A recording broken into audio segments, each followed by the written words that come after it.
I'm here. They've changed how we do things, animals, and I don't know what to do. So if you saw all that confusedness on me getting ready, that's why. It used to be one way when you go live, and now they've added all these things and it doesn't work like it used to work.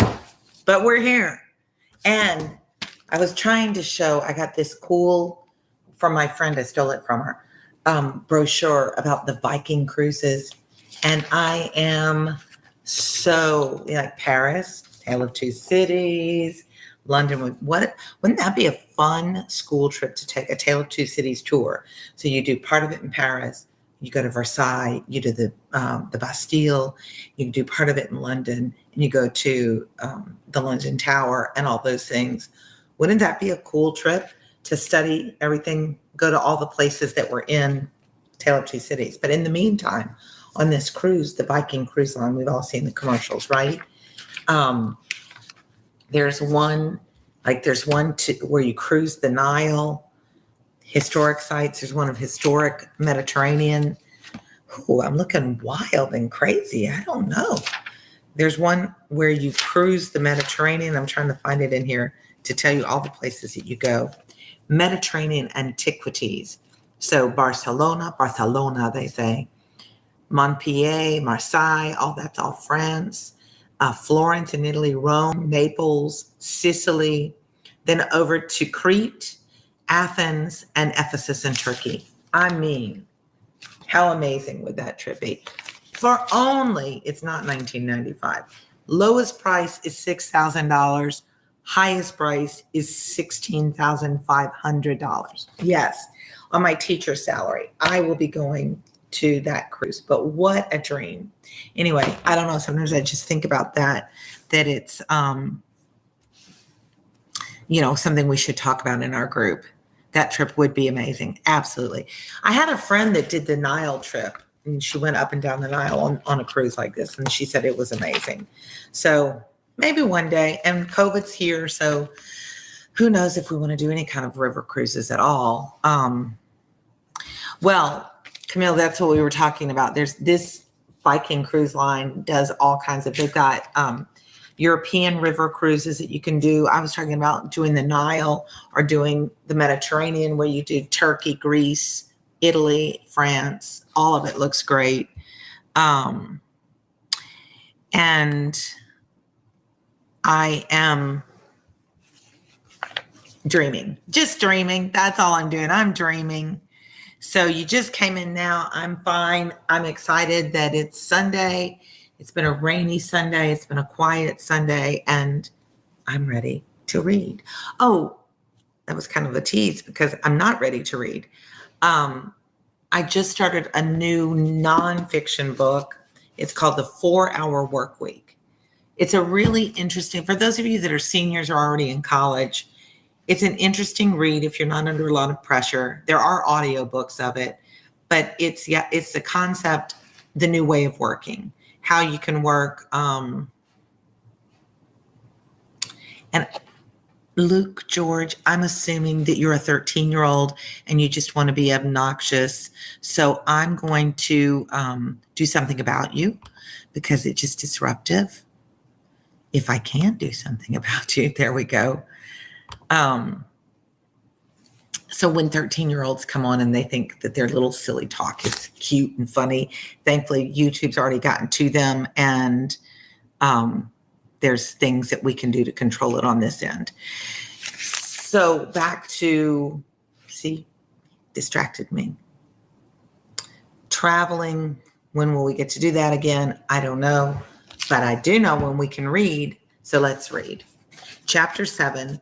And with Dickens, you'll notice that the titles really kind of give you some insight into what's going to happen. This one's called A Knock at the Door. Now the dog will bark. It should be like, who's at the door? Now, remember, we left off that Charles has been rescued, and he's so thankful, and he's reunited with Lucy. So we feel like, the book. Thank you, Animals Wait. I tell y'all, I truly do have ADHD. And if you have ADHD, you'll find sometimes you lose your train of thought when you're going along. That's what, it's not just because I'm old. It's always been like that my whole life. It's called the 4-Hour Work Week. There's a YouTube, you can follow this guy. He's got all, methods, or you can get the book. And the concept is it's the new way of working, that you don't have to have a 40-hour-a-week job. You don't have to work all your life miserable and then retire, save your money to have a little bit of retirement and just eke by, as he says, on hot dogs. So a friend of mine and I are reading it. And one of the things I said to her was, I wish I'd heard this in my 20s so that I could have designed my life around it. And you guys, as high schoolers, I know it's a really uncertain time, but the excitement about this time and all its uncertainty is its opportunity. It's opportunity for you to do things in a different way. Some of you don't need to have a great SAT or ACT score anymore to get into college. Colleges are rethinking things. Careers are rethinking what online work looks like, what virtual work, what they call them, what, virtual nomads for careers. So it's the 4-Hour Work Week. Yeah, animals, it's really cool. I really appreciate you guys getting me back on track because I did want to share that. And I had started reading nonfiction books, but I never, you can see when you own a channel, how many people are watching what books. And the nonfiction just didn't get any traffic, so I never finished them. But I read a lot of nonfiction. And I assume you guys are too young. Most of my audience is too young to read nonfiction. So most of what I try to do is put books on that I know y'all are having to read for school.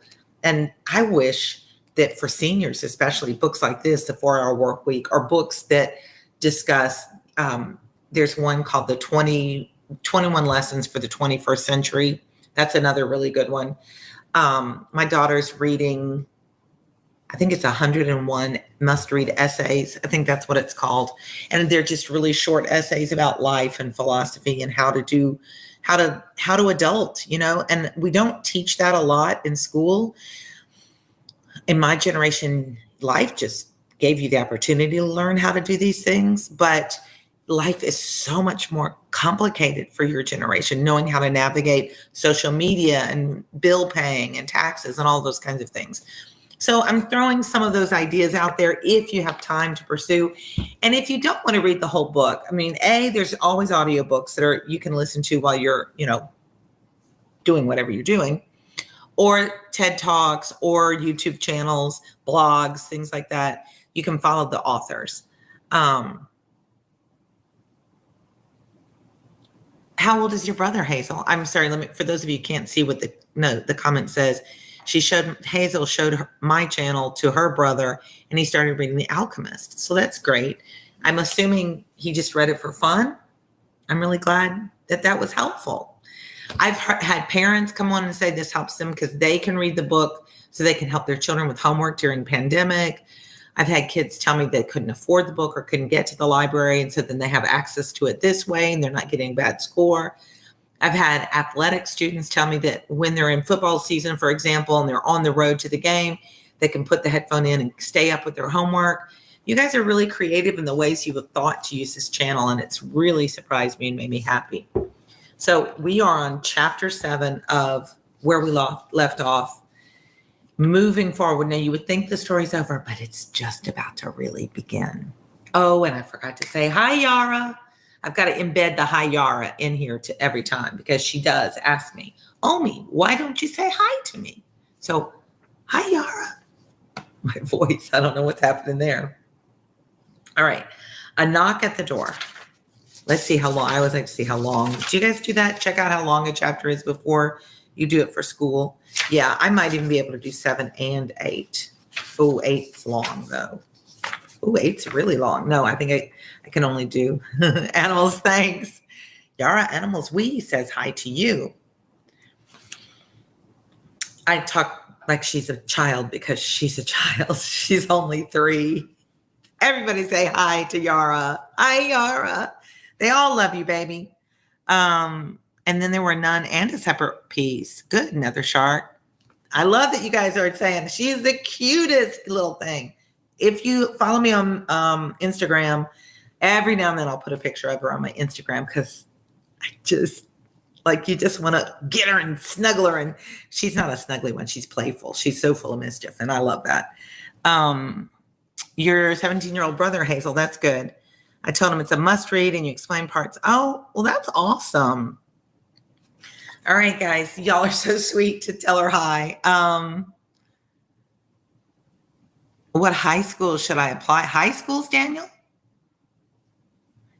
Are you on Discord, Daniel? Is that something I can talk to you about on Discord? Because I'm assuming that you must be an international student and you want to study in the United States. And I can put you in touch with the school I used to teach at, because we did have international students. I don't know if they still, since I'm not, I mean, not because I'm not there, but since I'm not there, I don't know. So high schools, then why would you need to apply to high schools? Private schools? Are you in a community? I live in the US, so why do you need to apply for private high schools? I'm confused by that. And I will read, guys, be patient. We'll just be 11 minutes in when we start. Hi, Jake. I did not read My Beloved World. I've never even heard of it. Guys, there's so many books and so little time. I don't know that one. But Daniel, if you can either private message me on Instagram, or if you're on Discord, I can talk to you like that, because I don't really understand your question, because where I live in Louisiana, unless it's private school, you have to go to the public school that your neighborhood lives into. I'm going to the 8th and I need to apply now. That's really unusual, because it must be private school that you're in. And I wouldn't know what private school you should go to, because I don't know what community you're in, unless you're here in my city. If you're in my city, I can give you some advice. But again, instant message me at Instagram, best tutor friend, or if you're on Discord, just send me a message in the general, or you can message in Discord. You probably know better than I do. So, and I'm happy to help you there. But since it's a specific situation, rather than chat and keep everybody, I'd be happy to discuss it with you then. Sounds perfect. All right, so knock on the door. I have saved him. It was not another of the dreams in which we had often come back. He was really here, and yet his wife trembled, and a vague but heavy fear was upon her. All the air around was so thick and dark. The people were so passionately revengeful and fitful. The innocent were so constantly put to death on vague suspicion and black malice. It was so impossible to forget that as many blameless as her husband and as dear to others as he was to her, every day shared the fate from which he had been clutched, that her heart could not be as lightened of its load as she felt it ought to be. This shows a lot of empathy on the part of Lucy, that she can't truly rejoice in the fact that her husband's been restored to her, because she knows how many women have seen their husbands go to their death, and they were innocent people as well. This was what was going on in this time period. Her father, cheering her, showed a compassionate superiority to this woman's weakness, which was wonderful to see. No garret, no shoemaking, no 105 North Tower now. He had accomplished the task he had set himself. His promise was redeemed. He had saved Charles. Let them all lean upon him. He feels strong again. Their housekeeping was of a very frugal kind, not only because that was the safest way of life, involving the least offense to the people, but because they were not rich. And Charles, throughout his imprisonment, had to pay heavily for his bad food and for his guard. So whatever money Charles had, he wasn't a rich man to begin with, but whatever money he'd had to spend on staying in prison. And towards the living of the poor prisoners, partly on this account, and partly to avoid a domestic spy, they kept no servant. The citizen and citizeness who acted as porters at the courtyard gate rendered them occasional service, and Jerry, almost wholly transferred to them by Mr. Lorry, had become their daily retainer and had his bed there every night. So Jerry is kind of their bodyguard. It was an ordinance of the Republic One, and indivisible, of liberty, equality, fraternity, or death, that on the door or doorpost of every house, the name of every inmate must be legibly inscribed in letters of a certain size at a certain convenient height from the ground. Mr. Jerry Cruncher's name, therefore, duly embellished the doorpost down below. And as the afternoon shadows deepened, the owner of that name himself appeared from overlooking a painter whom Dr. Manette had employed to add the list the name of Charles Evremond, called Darnay. In the universal fear and distrust that darkened the time, all the usual harmless ways of life were changed. In the doctor's little household, as in very many others, the articles of daily consumption that were wanted were purchased every evening in small quantities and at various small shops. To avoid attracting notice and to give as little occasion as possible for talk and envy was the general desire. For some months past, Miss Pross and Mr. Cruncher had, so now we know, at the beginning we kept introducing these characters. Now we know all of our characters. And as I told you, it's an expansive list. So we've got the Manettes, Dr. Manette and Lucy, little Lucy. She's really kind of a subset. We've got Charles Darnay, married to Lucy, Evremond of France. We've got the Defarges of France, Madame Defarge and Monsieur Defarge. We've got Miss Pross, the servant, if you will, of Lucy. We've got Jerry Cruncher, the servant, if you will, of Mr. Lorry. We've got Mr. Lorry, Tellson's Bank characters, British characters. We've got the lesser known characters like the Miss Vengeance, I think her name is, and the repairer of roads. Help me if you guys are following along. Who else am I forgetting? I think those are our main characters. And there are other small supporting characters. We have Stryver. I always forget his name. I'm not going to remember it. Who's back? Who loved Lucy, but he couldn't marry her because he thinks he's like an alcoholic, and he just doesn't think he was worthy of her. But he said, "I'll be loyal to you." He's not in the picture right now. He's still in England. But we've got all that other group kind of where we now know them and know their relationships, right? And that's going to be important as this continues on. Although Miss Pross, through her long association with the French family, might have known as much of their language as of her own, if she had a mind, she had no mind in that direction. Consequently, she knew no more of that nonsense French, as she was pleased to call it, than Mr. Cruncher did. So her manner of marketing was to plump a noun substantive at the head of a shopkeeper without any introduction in the nature of an article. And if it happened not to be the name of the thing she wanted, to look around for that thing, lay hold of it and hold on it by it until the bargain was concluded. So she's lived there long enough that she should be able to communicate better, but she basically goes, buy telephone? No, can I buy this telephone or buy the telephone? And if she can't find the telephone, she finds something to show them in the marketplace. I've done that when I've lived overseas. So her manner, and I did that, and I did that. She always made a bargain for it by holding up as a statement of its just price, one finger less than the merchant held up. So the merchant says 5 and she says 4 to negotiate, whatever his number might be. Now, Mr. Cruncher, said Miss Pross, whose eyes were red with felicity, happiness, if you are ready, I am. Jerry Horsley professed himself at Miss Pross's service. He had worn all his rust off long ago, but nothing would file his spiky head down. There's all manner of things wanted, said Miss Pross, and we shall have a precious time of it. We want wine among the rest. Nice toasts these redheads will be drinking wherever we buy it. It will be much the same to your knowledge, miss. Redheads, they all wear the red cap, so it's like citizens of France. I should think, whether they drink your health or the old uns. Who's he, said Miss Pross. Mr. Cruncher, with some diffidence, explained himself as meaning old Nix. Ha, said Miss Pross. It doesn't need an interpreter to explain the meaning of these creatures. They have but one, and it's midnight murder and mischief. Hush, dear. Pray be cautious, cried Lucy. Yes, I'll be cautious, said Miss Pross.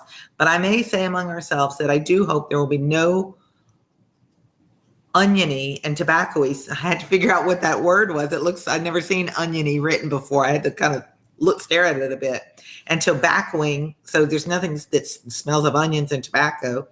Smotherings in the form of embracings all around going on in the streets.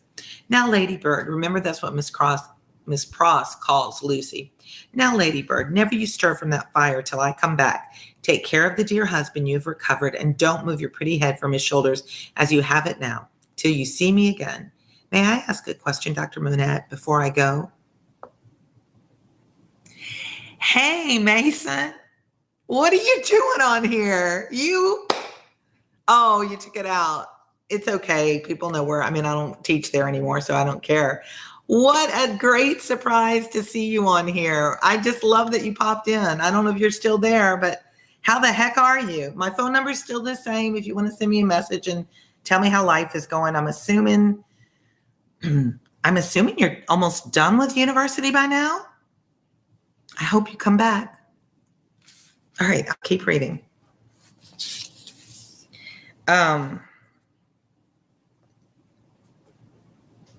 She wants to ask him a question. Yes, I'll be cautious. May I ask a question? I think you may take that liberty, the doctor answered, smiling. For gracious sakes, don't talk about liberty. We have quite enough of that, said Miss Pross. Hush, dear, again, Lucy remonstrated, kind of corrected her. Well, my sweet, said Miss Pross, nodding her head emphatically, the short and long of it is that I am a subject of His Most Gracious Majesty, King George III. Miss Pross curtsied at the name, like she's honoring the king, even though he's not there. And as such, my maxim is, confound their politics, frustrate their knavish tricks, on him our hopes we fix, God save the king. Mr. Cruncher, in an access of loyalty, growlingly repeated the words after Miss Pross like somebody at church. I'm glad you have so much of the Englishman in you, though I wish you had never taken that cold tone in your voice, said Miss Pross approvingly. But the question, Dr. Monette, it was the good creature's way to make light of anything that was a great anxiety with them all, and to come at it in this chance manner. Is there any prospect yet of our getting out of this place? Can we go home now? I fear not. It would be dangerous for Charles yet. Hi ho hum, said Miss Pross, cheerfully repressing a sigh as she glanced at her darling golden hair in the light of the fire. Then we must have patience and wait, that's all. We must hold up our heads and fight low, as my brother Solomon used to say. Now, Mr. Cruncher, don't you move, Ladybird. I love that you came in, Mason. You know, your class was what started all this. And can you believe we have almost 13,000 subscribers and I'm still doing this? I'm super proud of you. Yay. And you made my day coming on here. You made me super, super happy for you to pop in here. I'm really glad. Are you going, just real quick, you going to med school after this? Okay. If you're there, answer. If you don't want to answer, that's okay too. But tell my friends hi. Tell all the guys hi. Back to this. Y'all, I'm so distracted because he was one of my favorite students. So he was so much fun to teach. Now, Mr. Cruncher, don't you move, Ladybird. They went out, leaving Lucy and her husband, her father, and the child by a bright fire. Mr. Lorry was expected back presently from the banking house. Miss Pross had lighted the lamp, but had put it aside in a corner that they might enjoy the firelight undisturbed. Little Lucy sat by her grandfather with her hands clasped through his arm, and he, in a tone not rising much above a whisper, began to tell her a story of a great and powerful... Oh, wrong Mason. Mason, you were one of my favorite, but you know, I'm trying to think, you know which Mason I'm thinking, because he was older than you. And yes, you are a senior, and I'm super proud of that too. And I do miss y'all. Shoot, I'm sorry I had the wrong Mason. Mason R is who I was thinking of, but I don't want to say his name here in case. But I'm so glad you're here. I don't know if you heard me. I'm sorry I had the wrong Mason, but I love you too, Mason. All my Masons. We did have a great time teaching, though. You weren't my first class, but you were one of my last classes.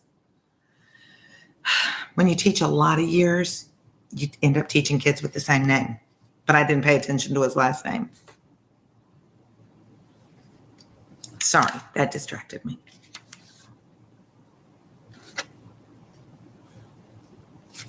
They went out, leaving Lucy and her father, her husband, and the child by a bright fire. Mr. Lorry was expected back presently from the banking house. Miss Pross had lighted the lamp, but had put it aside in a corner that they might enjoy the firelight undisturbed. Little Lucy sat by her grandfather with her hands clasped through his arm, and he, in a tone not rising much above a whisper, began to tell her a story of a great and powerful fairy who had opened a prison wall and let out a captive who had once done the fairy a service. All was subdued and quiet, and Lucy was more at ease than she had been. "What is that?" she cried all at once. "My dear," said her father, stopping in his story and laying his hand on hers. "Command yourself. Get yourself under control. What a disordered state you're in. The least thing, nothing, startles you. You, your father's daughter." "I thought, my father," said Lucy, excusing herself with a pale face and in a faltering voice, "that I heard strange feet upon the stairs." "My love, the staircase is still as death. You're not hearing anything. You're just imagining it." As he said the word, a blow was struck upon the door. "Oh, father, father, what can this be? Hide Charles. Save him." "My child," said the doctor, rising and laying his hand upon her shoulder, "I have saved him. What weakness is this, my dear? Let me go to the door." She took the lamp in his hand, crossed the 2 intervening outer rooms, and opened it. A rude clattering of feet over the floor, and 4 rough men in red capes, armed with sabers and pistols, entered the room. "The citizen Evrémonde," called Darnay, said the first. "Who seeks him?" asked Darnay. "I seek him. We seek him. I know you, Evrémonde. I saw you before the tribunal today. You are again the prisoner of the Republic." So he's only been home this afternoon, and now they've come to arrest him again. The 4 surrounded him where he stood with his wife and child clinging to him. "Tell me how and why I am again a prisoner. It is enough that you return straight to the conciergerie and will know tomorrow. You are summoned for tomorrow." Dr. Manette, upon whom this visitation had so turned into stone that he stood with the lamp in his hand as if he were a statue made to hold it, moved after these words were spoken, put the lamp down, and confronting the speaker and taking him not ungently by the loose front of his red woolen shirt, said, "You know him, you have said. Do you know me?" "Yes, I know you, citizen doctor." "We all know you, citizen doctor," said the other 3. He looked abstractedly from one to another and said in a lower voice after a pause, "Will you answer his question to me then? How does this happen?" "Citizen doctor," said the first reluctantly, "he has been denounced in the section of Saint-Antoine." Who lives in Saint-Antoine? Do we remember? We've seen it this whole book, the Defarges. So this has come from that neighborhood. This citizen, pointing out the second who had entered, is from Saint-Antoine. "He is accused by Saint-Antoine?" "Of what?" asked the doctor. "Citizen doctor," said the first with his former reluctance, "ask no more. If the Republic demands sacrifices from you, without doubt you, as a good patriot, will be happy to make them. The Republic goes before all. The people is supreme. Evrémonde, we are pressed." "One word," the doctor entreated. "Will you tell me who denounced him?" "It is against rule," answered the first, "but you can ask him of Saint-Antoine here." The doctor turned his eyes upon that man who moved easily on his feet, rubbed his beard a little, and at length said, "Well, truly it is against rule, but he is denounced, and gravely, by the citizen and citizeness Defarge." I was right. "And by one other." "What other? Do you ask, citizen doctor?" "Yes." "Then," said he of Saint-Antoine with a strange look, "you will be answered tomorrow. Now I am dumb. I have nothing else to speak." Oh, now it's going to get really heated. And since 8 is so long, it'll take me, the time, a full episode to do it. And I talked a long time. What's going to happen? Is Evrémonde going to die? Oh, guys, we're getting close. We're getting close. Not much left. So, exciting twist. Only home. I mean, I hope he got a shower and a bath and a good meal, because he's been, in prison for over a year and a half. He's been home for a day, and now they've arrested him again. And we know Madame Defarge. We know she's angry and difficult. So who is the other person going to be? Doesn't Dickens leave it hanging? All right. We are at 12,000, just under 800 subscribers. So if you haven't already subscribed, let's do it. And if you have, tell a friend like Hazel did. And Animals, are you on Discord? Like, do you go by another name when you do that? I'm trying to see. Animals is we. I don't know what that name stands for. So if you are on Discord, let me know who you are on Discord. Or if you're somebody I've chatted with a different name over a different book, help me know who you are. I appreciate you being here and engaging with the chat. It's Sunday night. You guys need to get your homework done. You need to get ready for school. I guess I stammered over school. I don't know that all of you have started school back yet, but those of you that have started school, new follower. Okay. It's just you knew my name. Maybe just I've said it more than I realize I've said it. But if school has started, then, good luck in school. If school hasn't started, be lazy and stay up late and play PlayStation. I'm in love with this amazing follower. Which amazing follower? Oh, channel. I was like, I'm confused. Thank you. That makes me happy. It's really my hobby. When people ask me, what do you do for fun? I'm like, I read on YouTube. I read books on YouTube. It makes me really happy to have you guys here. It made my day to have one of my old students pop on here. It's super. I think at our private school, we're allowed to have their phone numbers. So I think I can text him after this, and I probably will see if his number is still in my phone. I really appreciate you being here. I'm working from home tomorrow, so I'll probably be able to read tomorrow. I'll try and make myself read. It's really if I get my makeup on or not. I need to do a podcast where I don't have to worry about it. But and they keep changing how YouTube online does, and I don't know how to do it from my phone. That would be so much easier if I could just go live from my phone, but you have to set things up and stuff. So tell your friends. Hazel, thank you for telling your little brother. Those of you that think about this. If you have grandparents who are having trouble with their vision or feeling isolated because of pandemic, these are a lot of the classics that they might enjoy hearing again. So you might tell them about it, or, just any of your friends. If you're an international student that's working, you have advanced English and you want to work on your fluency and your listening skills, you're getting ready for TOEFL or IELTS, then that would be a way to encourage them to improve their listening skills. There's lots of ways to use the channel that I've learned that you guys have taught me about. So I hope you have a great Sunday evening. My grandpuppy is angry about something, who knows what. So I'll say good night, and I will read to y'all next time. See ya.